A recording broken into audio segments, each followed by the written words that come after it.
Hello, in this video we'll be discussing the oligopoly curve and how it relates to the beer market.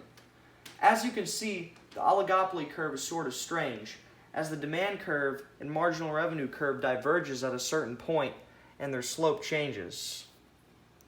Now to best explain this, we've got to create an example. Say you had 5 firms in a market that controlled most of the market share. Now one of these firms wants to increase their market share, so they might increase the price to gain more revenue. Now, that would be against their best interests because none of the other firms would follow suit and they would keep their prices at the same level, and that firm would lose all their customers. This makes the demand curve relatively elastic because just a small change in price can cause a firm to lose their market share and their revenue. Now on the other hand, if a firm wanted to increase their market share by decreasing the price, all the other firms would follow suit, because if they didn't, that one firm that had a cheaper price would gain all the market share and all the customers. So all other firms would follow suit and decrease their price. So they'd keep around relatively the same market share and customers, but they'd be selling at a lower price now, so all the firms would be losing revenue. So it's in their best interest not to decrease the price either.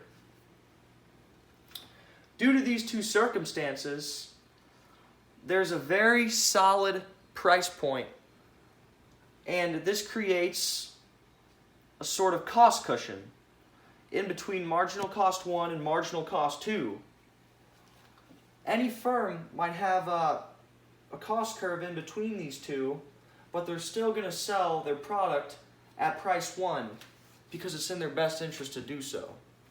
Now, how does this relate to the beer market, you may ask? In the beer market, there's only a handful of sellers that control most of the market share.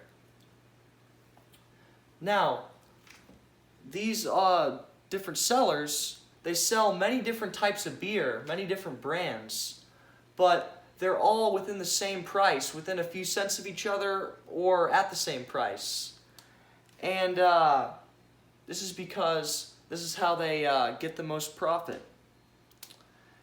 So, due to these two circumstances of having a very high concentration in the market and having a competitive price, this shows us evidence to how the domestic beer market is an oligopoly.